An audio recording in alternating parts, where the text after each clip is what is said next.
When the Emperor planned the Republic's destruction, he did not foresee the need for alliances. The Sith would sweep through the galaxy, systematically exterminating their age-old Jedi enemies and dismantling the proud Republic. But the Emperor's vision was cynical. He did not count on the brave sacrifices the Republic's heroes were willing to make.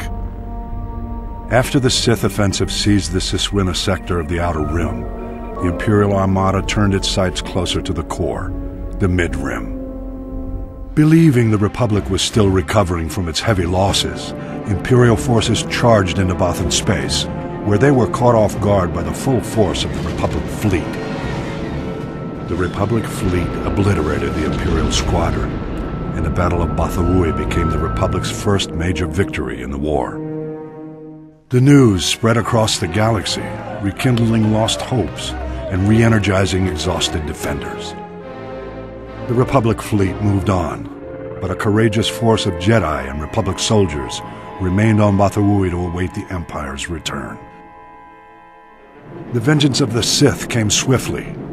Imperial battle cruisers from around the galaxy closed in on Bothan space to recoup their losses. A high-powered planetary shield protected Bothawui from bombardment, forcing the Imperial forces to engage on the ground.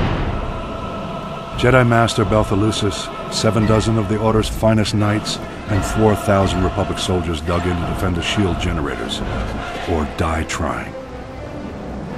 The disparity was staggering.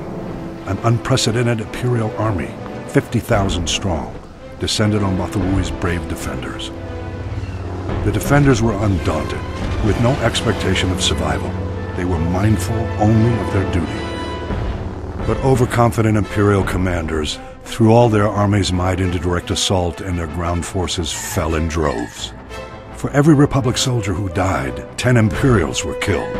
The Empire was forced to call in reinforcements.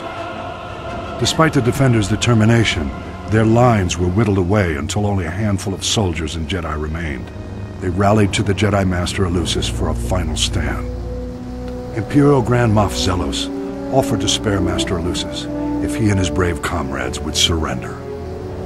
Neither pride nor foolhardiness drove the defenders' decision. They were guided by the Force. They had passed beyond the fear of death. Their glorious last stand will never be forgotten. Elusis and his men fell, but not before the Imperials were driven to retreat. The Battle of Bothawui was a draw. The heroes of Bothawui inspired bold New Republic strategies that eventually halted the Empire's advances. In retrospect, though, the Republic had lost too many systems in the early years of the Great War. The execution of the Emperor's brilliant strategy was flawless. Survival was the best the Republic could hope for.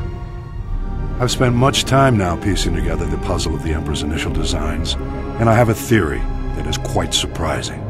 I'll develop that for my next report.